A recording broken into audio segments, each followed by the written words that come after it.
नमस्कार दोस्तों, मैं आर्यन शर्मा और आप लोग देख रहे हैं आर्यन ऑनलाइन क्लासेस। तो फ्रेंड्स, आइए आज की इस वीडियो में हम लोग देख लेते हैं कक्षा 10वीं के इतिहास हिस्ट्री का दूसरा अध्याय। ठीक है, पहला अध्याय हो चुका, अगर आप लोग नहीं देखें तो देख लीजिएगा। दूसरा अध्याय में क्या दे रखा है? समाजवाद एवं साम्यवाद। तो समाजवाद एवं साम्यवाद दूसरे अध्याय का संपूर्ण क्वेश्चन आंसर करने वाले हैं। बिल्कुल आसान भाषा, आसान तरीका से आप लोग को ये समाजवाद एवं साम्यवाद जो अध्याय है बिल्कुल आप लोग को समझ में आ जाएगा, कहीं कोई दिक्कत नहीं होने वाला है। ठीक है, इसलिए वीडियो को शुरू से अंत तक देखिए और पूर्ण रूपेण समझ लीजिए, एग्जाम में कहीं कोई दिक्कत नहीं होगा। आइए सबसे पहले समझ लीजिए, अध्याय का जो नाम है समाजवाद और साम्यवाद का मतलब क्या होता है, अर्थ क्या होता है। ठीक है, तो सबसे पहले समझते हैं समाजवाद, उसके बाद हम लोग समझेंगे साम्यवाद। तो समाजवाद एक ऐसी विचारधारा होती है जिसके तहत समाज के किसी भी वर्ग के साथ कोई भेदभाव नहीं किया जाता है। ठीक है, उसे ही हम लोग क्या कहते हैं? समाजवाद कहते हैं। फिर दूसरी तरफ है हमारे पास साम्यवाद। साम्यवाद भी एक ऐसी विचारधारा होती है जो समाज में रहने वाले किसी भी वर्ग को के साथ कोई भेदभाव नहीं करता है, उसे ही हम लोग क्या कहते हैं? साम्यवाद कहते हैं। अब देखिए, दोनों का जो डिफिनेशन आपने पढ़ा, दोनों सेम ही है। ठीक है, दोनों में कोई अंतर नहीं है।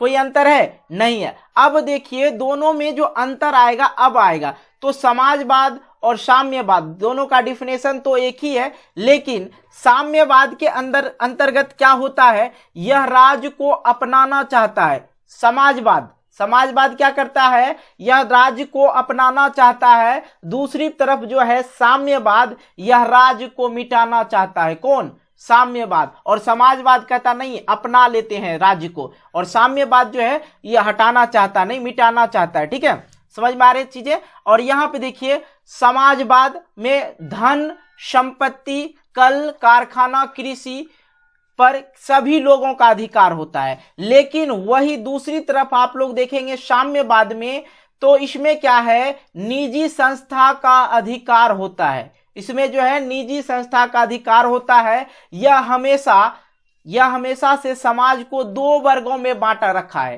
कौन? साम्यवाद। ये जो साम्यवाद देख रखे हैं, इसमें जो है यह राज्य को मिटाना भी चाहता है और यह समाज को दो वर्गों में बांट के भी रखता है। लेकिन समाजवाद में वैसा कुछ नहीं है। ठीक है, साम्यवाद में ये सारी चीज है। अब देखिए, दो वर्गों में बांट देता। जो हमारा समाज है, इसको दो वर्ग में बांटने वाला कौन है? साम्यवाद है, जिसे शोषक वर्ग और शोषित वर्ग। अब देखिए, शोषक कौन करेंगे? अमीर आदमी करेंगे, और शोषित कौन होते हैं? गरीब आदमी होते हैं। हमेशा कुचला कौन जाता है? गरीब आदमी कुचला जाते हैं। मजे में कौन रहता है? तो अमीर आदमी रहते हैं। क्लियर हो गया? तो आप लोग अच्छी तरह से समझ गए होंगे समाजवाद और साम्यवाद के अंतर। ठीक है, तो समाजवाद और साम्यवाद बिल्कुल अच्छी तरह समझ गए हैं, तो वीडियो को कर दीजिए लाइक और दोस्तों के साथ कर दीजिए शेयर, क्योंकि इसी तरह की वीडियो आप लोग को मिलता रहे। तो आपका एक लाइक मुझे मोटिवेट करता है, लाइक करने के लिए नहीं भूलना है। अब देखिए, पूंजीवाद को समझते हैं।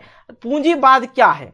तो यह एक प्रकार की राजनीतिक एवं आर्थिक संस्था होती है जो निजी लाभ और निजी संपत्ति के बारे में सोचता है। पूंजीवाद कहलाता है। इसमें उत्पादन के साधनों पर सरकार का अधिकार नहीं होता है, बल्कि कोई निजी संस्था का करती है। पूंजीवाद मतलब समझ में आया? नहीं समझ में आया फिर से समझिए कि यह एक प्रकार की राजनीतिक एवं आर्थिक संस्था होती है जो निजी लाभ और निजी संपत्ति के बारे में सोचती है। पूंजीवाद कहलाते हैं। इसमें उत्पादन के साधनों पर सरकार का अधिकार नहीं होता है, बल्कि निजी संस्था इसको करते हैं। जो प्राइवेट हो गया, ठीक है, सिंपल सी बात, जो प्राइवेट चीज होता है, जैसे रोड वगैरह जो है, आप लोग का रोड जो जिस पे आप लोग चलते हैं वो क्या होता है? अक्सर आप लोग देखते हैं वो क्या है? प्राइवेट है। उस पे सरकार का कोई अधिकार नहीं होता है, इसलिए रोड टैक्स देना पड़ता हम लोग को।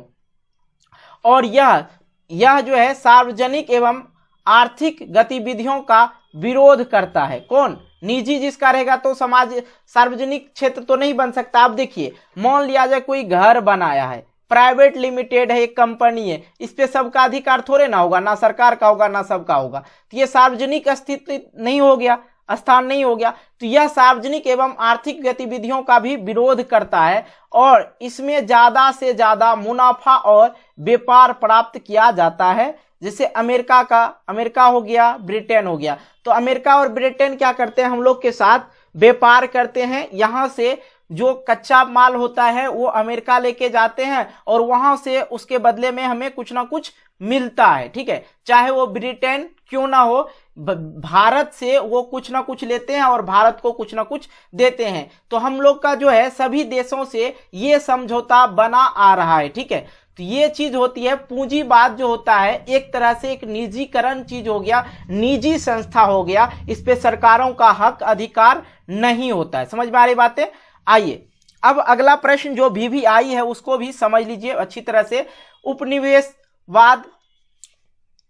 उपनिवेशवाद क्या है? तो किसी शक्तिशाली देश एवं उन्नत देश द्वारा किसी कमजोर देश के ऊपर अपना शासन और नियंत्रण स्थापित कर लेता है, जिसे उपनिवेश कहा जाता है। समझ में आ गई बात? उपनिवेश स्थापित करने की प्रक्रिया को उपनिवेशवाद कहा जाता है। इसमें तानाशाही शासन होता है। तानाशाही शासन होता है जो सांस्कृतिक, आर्थिक, राजनीतिक क्षेत्रों पर जमकर शोषण करता है और अधिक 2 गुना लाभ कमाते हैं। बात समझ में आई? नहीं आई? फिर से समझिएगा। अब उपनिवेशवाद क्या है? तो किसी शक्तिशाली देश एवं उन्नत देश द्वारा किसी कमजोर देश के ऊपर अपना शासन और नियंत्रण स्थापित कर लेता है, जिसे उपनिवेश कहते हैं। अब नहीं समझे? अब देखिए, अब 2 देश है, मान लीजिए 3 देश है,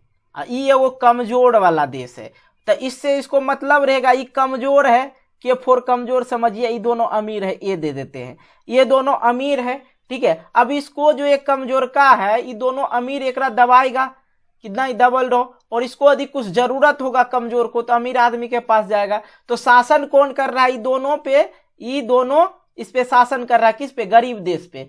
तो जो गरीब देश पे शासन कर रहा है वही नियंत्रण भी करता होगा, ये अमीर देश ही उसको नियंत्रण करता है, तो उसे ही उपनिवेशवाद कहा जाता है। क्लियर हो गया? और उपनिवेश स्थापित करने की प्रक्रिया को उपनिवेशवाद कहा जाता है। इसमें तानाशाही शासन होता है। जो बोल दिए रे इस बार जितना मकई का बोरी है हमारे पास आना चाहिए, हमारे देश में आना चाहिए, तो उसको देना ही पड़ेगा, चाहे अपने लिए अन्न रहे या ना रहे, वो दूसरे अमीर देश को देना ही पड़ेगा, क्योंकि उनका शासन चल रहा है जो सांस्कृतिक, आर्थिक, राजनीतिक क्षेत्रों पर जमकर शोषण करता है। कौन? अमीर लोग जो होते हैं, अमीर देश जो होते हैं उस पर जमकर शोषण करता है और अधिक से अधिक 2 गुना लाभ कमाता है। थोड़ा सा बचा उचा उसको देते हैं गरीबा को, ये अपने कमाते रहते। ठीक है, तो क्लियर हो गया। आइए अगले प्रश्न की ओर आते हैं। ये भी आई है, ध्यान दीजिएगा। वामपंथी और दक्षिण पंथ में क्या अंतर है समझिएगा।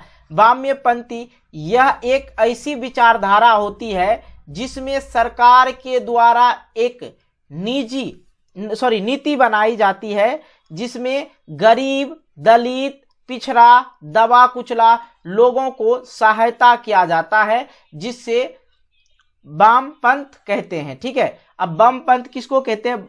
वामपंथी इस तरह बुक में होगा या वामपंथ होगा। ठीक है, आप लोग ध्यान दीजिएगा कि ये एक ऐसी विचारधारा होती है वामपंथी जिसमें सरकार के द्वारा नीति बनाया जाता है कि गरीब, दलित, पिछड़ा, जो कुचला लोग है, जो जिसके रहने का ठिकाना उकाना नहीं है, उनके लिए यह क्या होता है? सहायता का रूप लेते हैं और सहायता उनको करते हैं, वामपंथ कहलाते हैं। ठीक है, और इसमें जो है यह पूंजीवाद का विरोध करता है। क्या करता है? यह पूंजीवाद का विरोध करता है। स्टार करके आप लोग लिख लेंगे। और यहाँ पे देखेंगे दक्षिण पंथ, यह एक ऐसी विचारधारा है, वामपंथ और दक्षिण पंथ दोनों समझ लीजिए।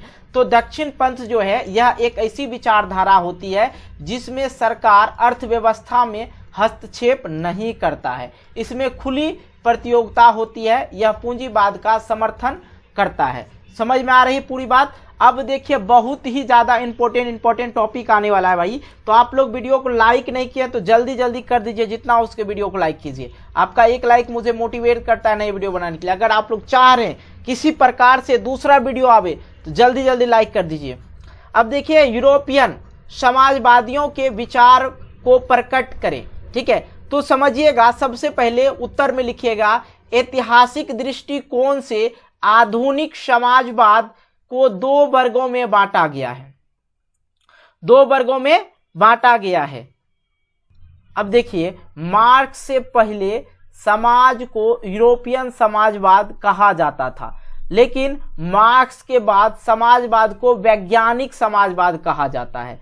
अधिकतम यूरोपियन विचारधारक कहाँ थे? फ्रांसीसी थे। अब नहीं समझ में आया? जो मार्क्स थे, मार्क्स से पहले समाजवाद को यूरोपियन समाजवाद कहा जाता था और मार्क्स के बाद समाजवाद को वैज्ञानिक समाजवाद कहा जाता है। और अधिकतम यूरोपियन विचारक कहाँ के थे? फ्रांसीसी थे। और प्रमुख विचारक जो थे सेंट साइमन। आइए सेंट साइमन के बारे में सबसे पहले समझ लेते हैं। सेंट साइमन, इन्होंने समाजवादी विचारधारा को काफी आगे बढ़ाने का कार्य किया। इनका मानना था कि राज्य एवं समाज को इस तरह संगठित करना चाहिए ताकि लोगों को एक दूसरे का शोषण ना कर सके।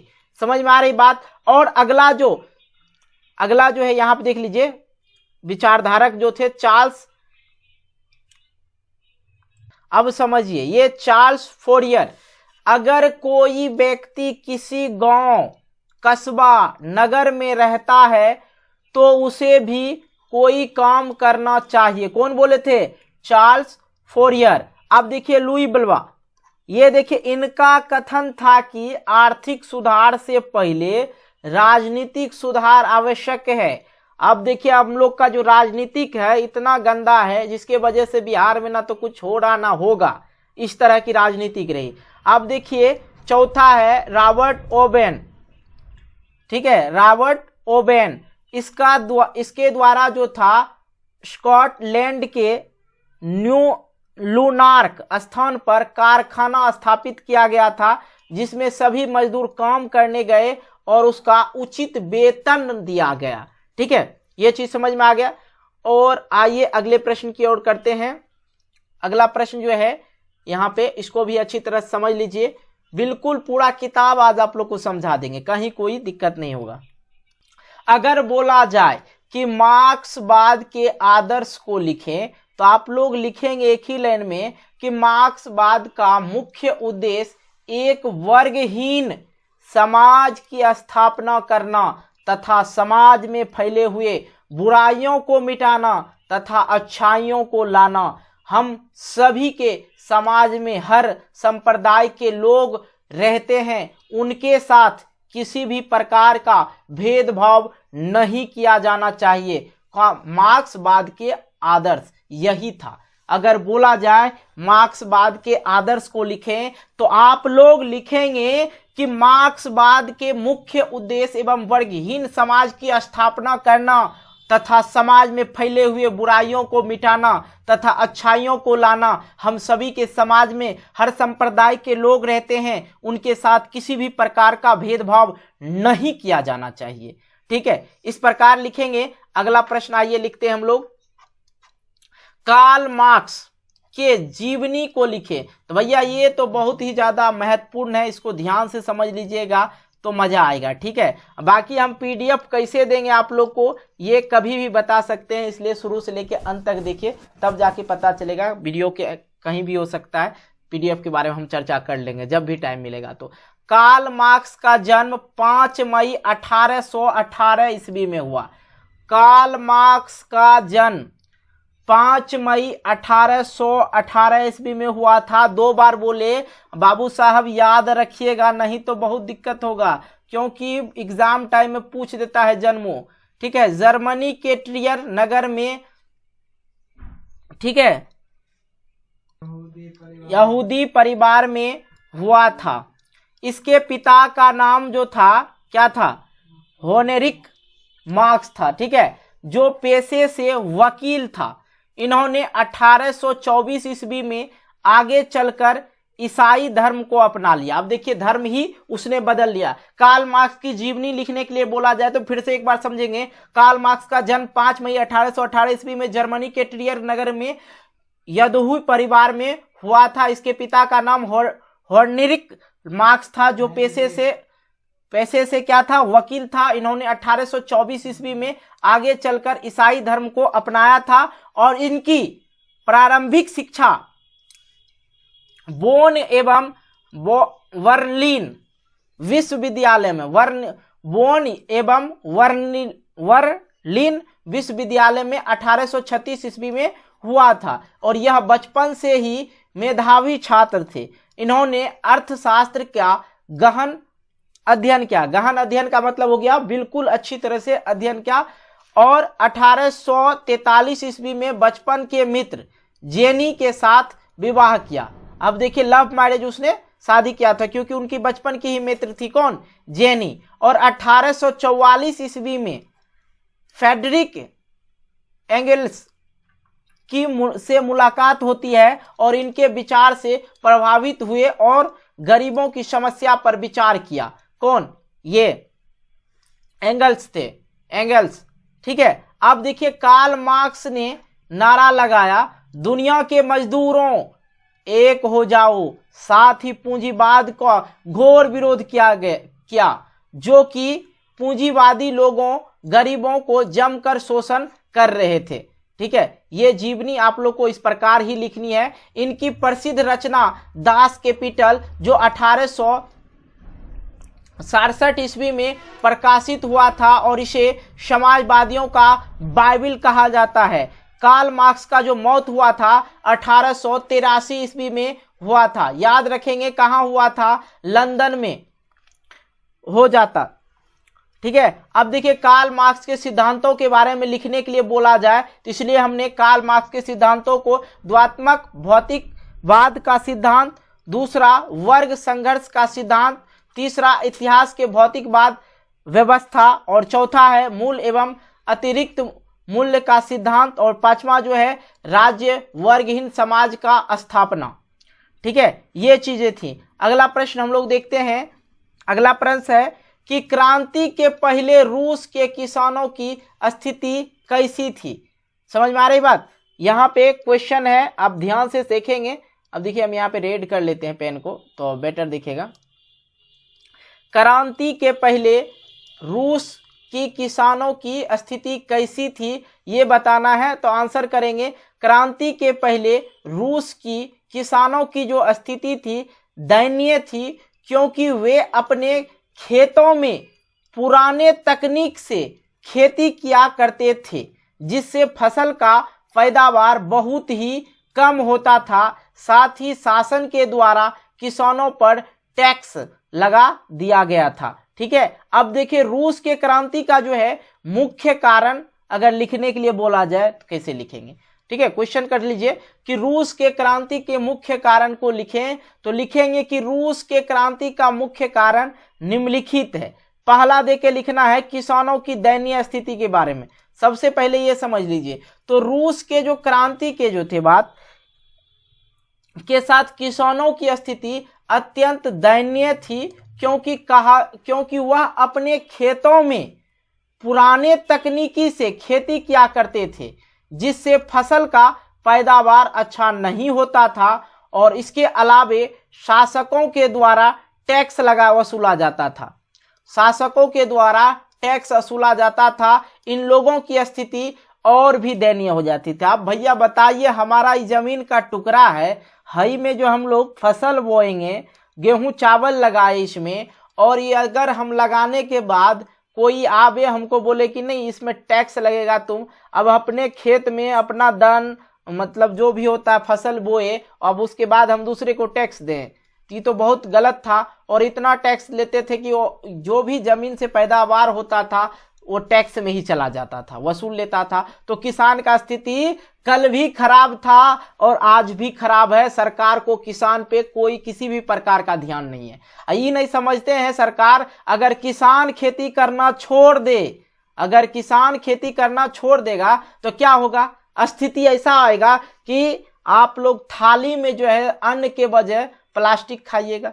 यही होगा ना जी। जब किसान को बढ़ोतरी नहीं दिया जाता है, अन्न उपजाते हैं, अन्न का जो है सही मुआवजा, यदि फसल टूट जाता है बिगड़ जाता है तो सही में मुआवजा भी नहीं मिल पाता। हर जगह यही चल रहा है। तो अगर दबते हैं तो किसान दबते हैं, लेकिन याद रखना मेरे भाई कि किसान के वजह से ही तुम लोग को आज एक वक्त की रोटी नसीब होता है। ठीक है, पैसा जितना भी कमा लो कोई बात नहीं। चलिए, मजदूरों की दयनीय स्थिति। तो मजदूरों की जो दयनीय स्थिति थी रूस में, मजदूरों की दशा बहुत ही खराब हो चुकी थी, क्योंकि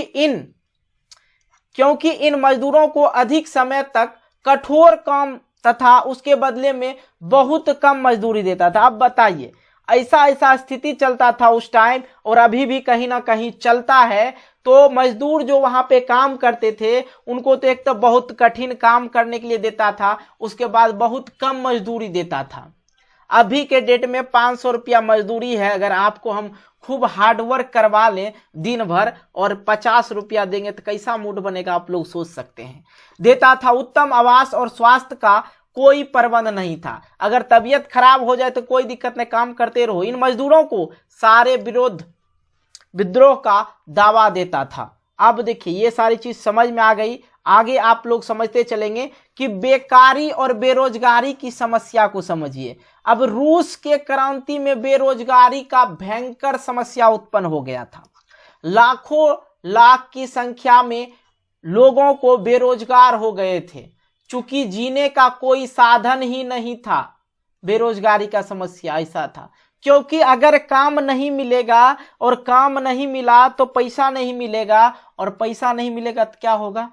जी पाएंगे? जी नहीं जी पाएंगे। आइए हम लोग चौथे नंबर जो इसका है मेन फैक्ट्स हम आप लोग को बता रहे हैं, जार का निरंकुश शासन। अब रूस के क्रांति का यह सबसे बड़ा कारण माना जाता है कि जिससे जार अपनी इच्छा के अनुसार काम कराता था। यह एक अयोग्य शासक था जिसे जनता का सुख दुख का कोई भी चिंता न थी। वह अपने आप को ईश्वर के प्रतिनिधि मानता था। अब अभी भी देखते हैं ना, अमीर आदमी तनी हुआ नहीं, गरीब आदमी को सोचता है इनका तो इच्छा हम ही पूरा करेंगे, इनका भगवान हम हैं, हमको भगवान बोलो। ऐसी प्रकार पहले भी चलता था और आज भी चलता है, लेकिन कुछ ना कुछ तो बदलाव हुआ है, इस चीज को हम मानेंगे। अब रूसीकरण की नीति को समझिए थोड़ा सा। ये चीज आप लोग को पूरे बुक अगर पढ़ते हैं पूरा बुक में यही चीज देखने को मिलता है। उसी प्रकार से हम क्वेश्चन के टाइप से आप लोग को समझाने की कोशिश कर रहे हैं। तो रूस में अनेक प्रकार की जातियां पाई जाती थी, जैसे यहूदी जर्मन जिसमें कार्ल मार्क्स का जन्म हुआ था, फिन, पोल इत्यादि। इन सभी जातियों पर शासकों ने अत्याचार किया और कहा कि एक जार, एक भाषा, एक रूस, एक धार्मिक नीति को अपनाओ, जिसका विरोध जनता ने किया। ठीक है, वहां पे कह रहा था, रूसीकरण की नीति में यह बताया जा रहा था कि रूस में अनेक प्रकार की जातियां पाई जाती थी, जैसे यहूदी, जर्मन, फिन, पोल इत्यादि। इन सभी जातियों पर शासन जो करते थे, अत्याचार जो करते थे, उसका कहना था एक जार, एक भाषा बोलो, एक रूस, एक धार्मिक नीति को अपनाओ। ठीक है, इसका विरोध जनता खूब किया था।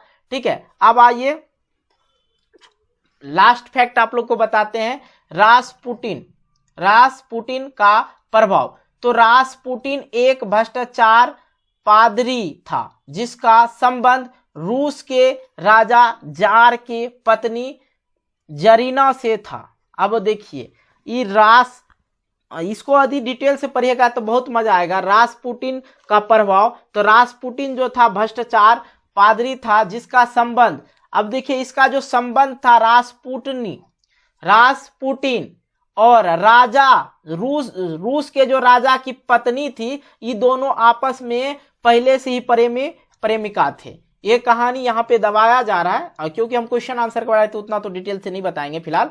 ठीक है, लेकिन ये दोनों प्रेमिका था, जिसके वजह से रूस के राजा जो है अपना सब चीज खो भी दिया था, उसके वजह से जरीना से उसका संबंध था। ठीक है, आइए अगले प्रश्न की ओर आते हैं।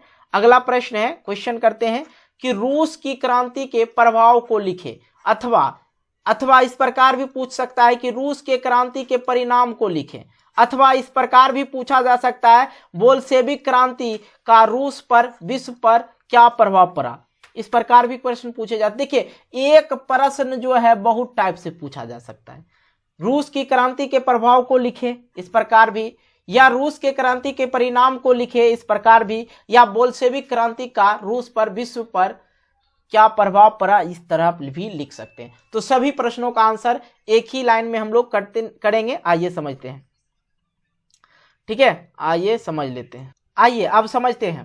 कि बोल्शेविक क्रांति ने पूरे रूस के क्षेत्रों में विकास के पश्चात लहराने का कार्य किया है। इन्होंने जारा शाही सत्ता को मिटाकर समाजवादी गणतंत्र की स्थापना किया तथा सत्ता को बगडोर किसान एवं मजदूरों के हाथ में सौंप दिया था। अब प्रमुख प्रभाव क्या हुआ ये समझिए, मेन फैक्ट आप लोग को बताते चलते हैं। ये चीज आप लोग लिख भी सकते हैं, कहीं कोई दुराई नहीं है। रूस में स्वेच्छाचारी शासन का अंत। अब समझिए, रूस में स्वेच्छाचारी का शासन का अंत सदियों से चली आ रही थी। रूस में स्वेच्छाचारी शासन का अंत कर दिया गया तथा जार के जरीना ये परिमिका थी ना, ये राजा की पत्नी थी। रूस के राजा की पत्नी का नाम जरीना और इसके परिमिका का नाम ऊपर में आपको बताए थे क्या था, रासपुटिन। क्या था, रासपुटिन। इसी के वजह से बहुत बड़ा कांड हुआ था, तो वो चीज हटाइए। जरीना की हत्या कर समाजवादी गणतंत्र की स्थापना की गई। ठीक है, अब देखिए दूसरा मेन फैक्ट्स बताते हैं। विश्व के दो खेमों में बंट जाना। अब देखिए, रूस की जो क्रांति ने पूरा विश्व को दो भाग में बांट दिया। पहला तो हो गया पूंजीवाद, दूसरा हो गया साम्यवाद। तो साम्यवाद और पूंजीवाद हम आप दोनों को पढ़ा चुके हैं ऊपर में। अगर नहीं पढ़े तो फिर से जाइए, स्किप करके देख लीजिए। और हाँ, वीडियो को लाइक नहीं किए हैं तो भैया वीडियो को लाइक कीजिए। गला फाड़ फाड़ के पढ़ा रहे हैं और समझा रहे हैं, कहीं कोई दिक्कत नहीं होगा। अब समझिए, इसके साथ साथ रूस भी दो भाग में बट गया, पूर्वी रूस और पश्चिमी रूस। तो रूसी पंचांग के बारे में समझते हैं। ठीक है, पंचांग के बारे में। रूसी पंचांग 1917 ईस्वी के रूस क्रांति के समय रूस में दो प्रकार का कैलेंडर प्रचलित था, जिसका नाम जूलियन कैलेंडर और एक का नाम ग्रेगोरियन कैलेंडर था। इन दोनों के बीच 13 दिन का अंतर था। इसमें जूलियन कैलेंडर को समाप्त कर ग्रेगियन को मान्यता दिया गया। अब देखिए, अभी ये चीज मान लेते हैं हम लोग की, बहुत सारी चीज तो हम लोग टाइमिंग वगैरह भी मान लेते हैं। अंधेरा हुआ तो रात कहलाता है, यही समझिए, और दिन हुआ तो सवेरे होता है। क्या, रोशनी आ गई तो सवेरा हो गया, और टाइम कोई मैंने नहीं होता 6 बज गया 12 बज गया, क्या 6 बजे सुबह। ये चीज मान्यता हम लोग को प्राप्त किया गया, हम लोग को मानना पड़ा है। ठीक है, ऐसा कोई चीज नहीं था, ये चीज मानना ही पड़ा और उसे सही निर्धारित कर दिया सभी के लिए। ठीक है, अब देखिए चौथा बात, किसान एवं मजदूरों की स्थिति में सुधार। तो यहाँ पे रूस में जार का शासन समाप्त होते ही सत्ता का बगडोर मजदूरों एवं किसानों के हाथों में आ जाती है और लोग खुशी पूर्वक जीवन निर्वाह करने लगते हैं। ठीक है, अब पांचवा में फैक्ट समझिए, संविधान की रचना बिल्कुल इजी वे में। 1918 ईस्वी में लेनिन एक संविधान बनाया था, जिसमें सबको समानता का अधिकार दिया गया और इसमें धर्मनिरपेक्ष की नीति अपनाई गई। तो ये प्रश्न हो जाता है खत्म और आ जाते हैं एक बहुत ही इंपॉर्टेंट प्रश्न जो कि बार बार पूछा जाता है। क्या होता है, बार बार ये प्रश्न पूछे जाते हैं। तो आइए समझते हैं इसको, खूनी रविवार। अगर खूनी रविवार नहीं पढ़े तो कुछ नहीं पढ़े आप लोग। खूनी रविवार समझिए, और ये प्रश्न आप लोग याद रखिएगा, ये कब हुआ था और क्यों हुआ था, दोनों सब्जेक्टिव ऑब्जेक्टिव दोनों में पूछा जा सकता है। तो खूनी रविवार से आप क्या समझते हैं?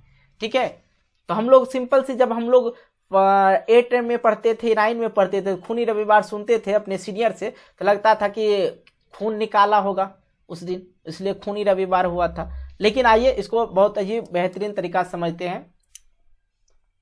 अब देखिए, खूनी रविवार जाहिर सा तथ्य है। कब हुआ था ये? 9 जनवरी 1905 ईस्वी में। चलिए देखिए, ये 9 जनवरी नहीं, यहाँ पे गलती से लिखा गया, जो 22 जनवरी को हुआ था।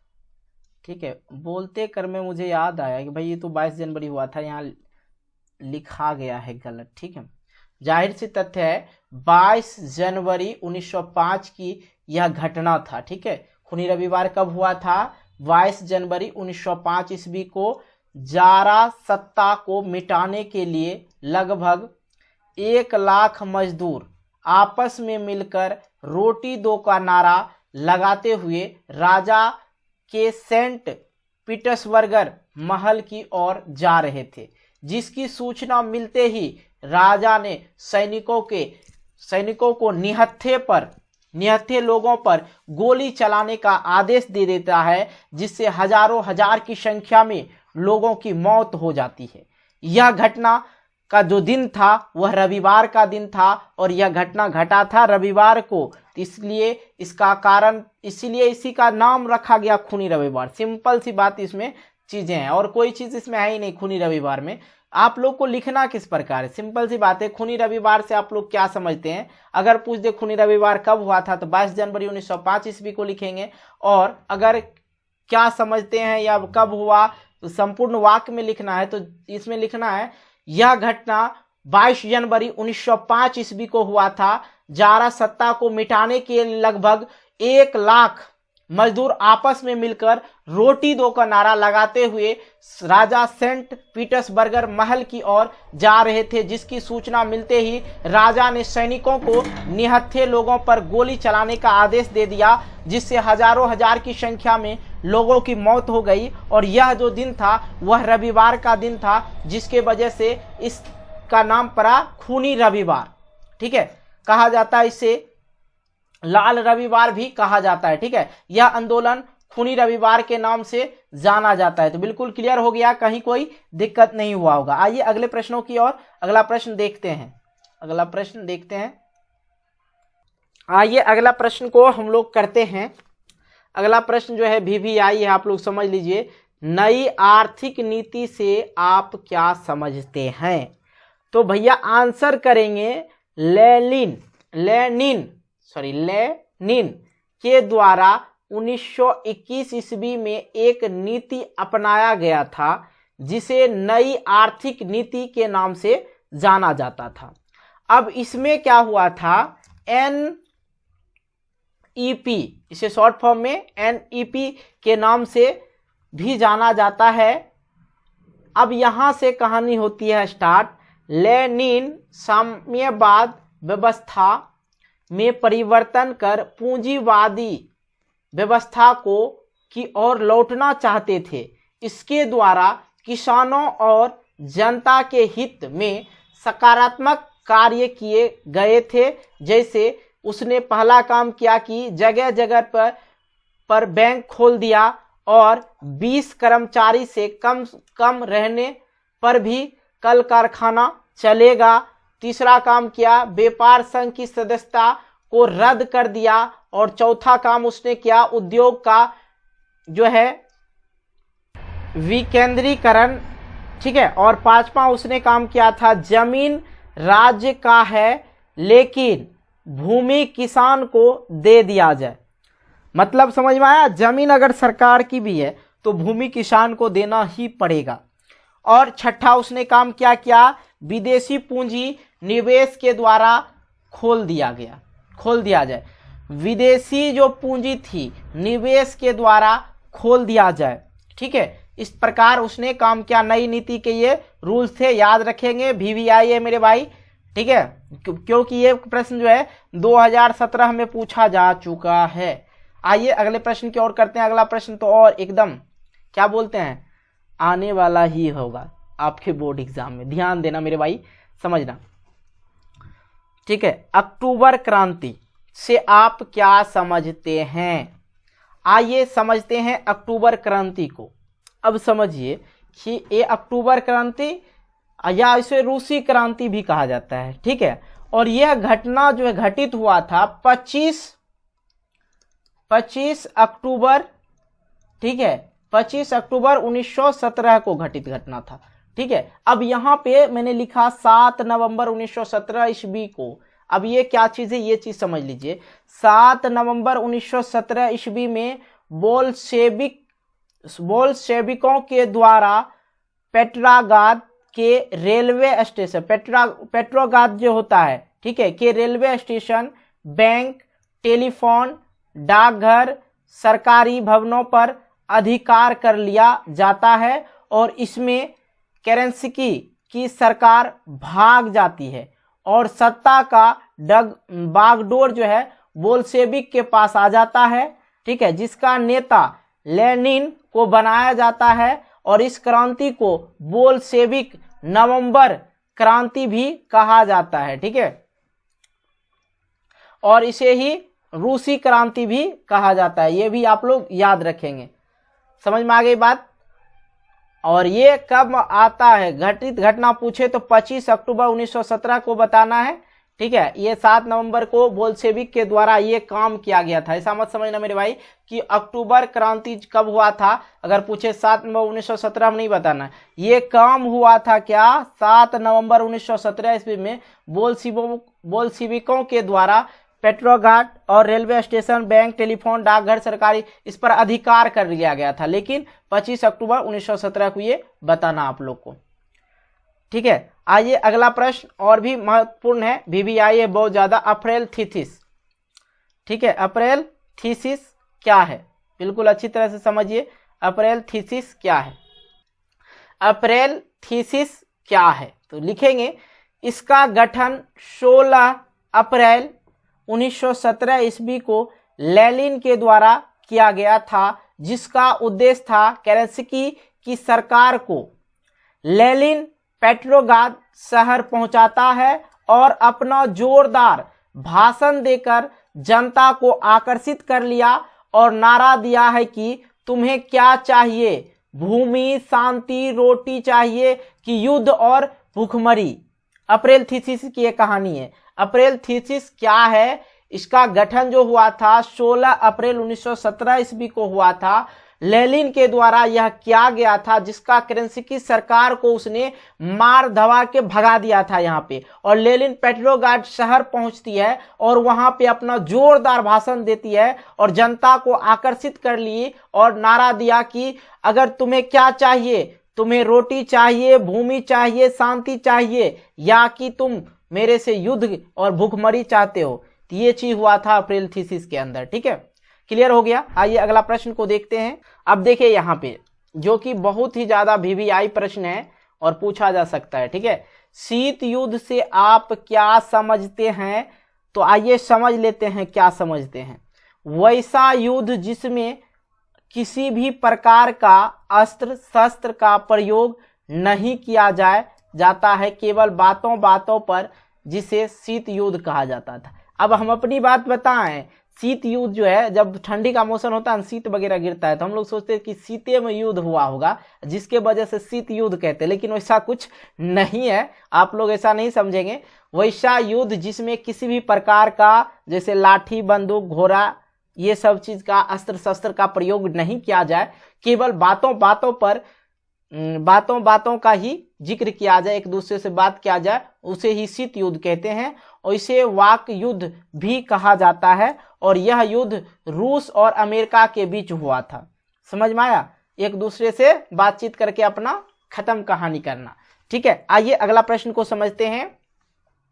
ब्रेस्ट लिटोवस्क, ये देखिए नाम, देखिए ऐसा नाम था कि संधि क्या है, समझिए। ब्रेस्ट लिटोवस्क की संधि क्या है, समझिए इस चीज को। यह संधि जर्मनी और रूस के बीच हुआ था, जिसका गठन 1918 ईस्वी में लेनिन ने किया था, जिसका उद्देश्य था शांति स्थापित करना, अर्थव्यवस्था को सुधार करना, सेनाओं के राहत में सुधार करना, ये था, ठीक है। आइए अगले प्रश्न की ओर चलते हैं। अगला प्रश्न हमारे पास जो है बहुत ही ज्यादा VVI प्रश्न है मेरे भाई, इसको गौर से देखना, ठीक है। प्रथम विश्व युद्ध में रूस की पराजय हेतु मार्ग, ठीक है। अब फिर से समझिए, प्रथम विश्व युद्ध में रूस की पराजय क्रांति हेतु मार्ग प्रस्तुत करें, ठीक है। तो यहां पे देखिए, पहले समझिए, प्रस्तुत करना है तो यहां पे प्रस्तुत करें।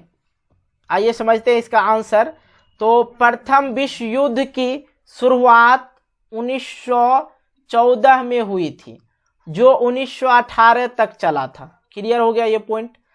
इसमें रूस मित्र राष्ट्र की ओर से लड़ा था, इसमें रूस मित्र राष्ट्र की ओर से लड़ा था, जिसका मुख्य उद्देश्य तमाम जनता रूसी सरकार का समर्थन करेगा, लेकिन जार निकोलस द्वितीय की आशा पर निराशा छा गई। चूंकि रूसी सेनाओं का कमान जार ने संभाला था और विश्व के युद्ध में लगातार हार होने के कारण इसका प्रतिष्ठा मिट्टी में मिल गया। परिणाम ये हुआ कि उसका पूरा दरबार खाली हो गया। ठीक है, पूरा दरबार का हुआ, खाली हो गया। तो भाई साहब इसमें जितने भी प्रश्न था दूसरे अध्याय को हमने पूरा एक से लेके जो भी सवाल था इंपॉर्टेंट वगैरह जो भी था सारे के सारे सवाल को हमने कवर कर लिया इस वीडियो में। वीडियो तो अच्छा लगा ही होगा, इसलिए वीडियो को एक लाइक करना है और दोस्तों के साथ कर देना है शेयर। अगर आप पहली बार चैनल पे आए हो तो चैनल को कर लीजिए सब्सक्राइब, नोटिफिकेशन बेल को प्रेस करके कर लीजिए ऑल। ठीक है, इसी तरह की वीडियो चाहते हैं जरूर आप लोग सब्सक्राइब कर लेंगे और दोस्तों के साथ एक शेयर करने से कुछ होता नहीं भाई, कर देना। और हाँ, अगर आप लोग को पीडीएफ चाहिए तो मैं बार बार बोल रहा हूं, अगर पीडीएफ चाहिए तो नीचे डिस्क्रिप्शन बॉक्स में टेलीग्राम चैनल का लिंक होगा, वहां पे जाइए, क्लिक कीजिए, आप लोग को फ्री में पीडीएफ दिया जाएगा, कहीं कोई चार्ज लेबल नहीं है। मिलते हैं एक वीडियो को लेकर, तब तक बाय, जय हिंद, जय भारत, टेक केयर।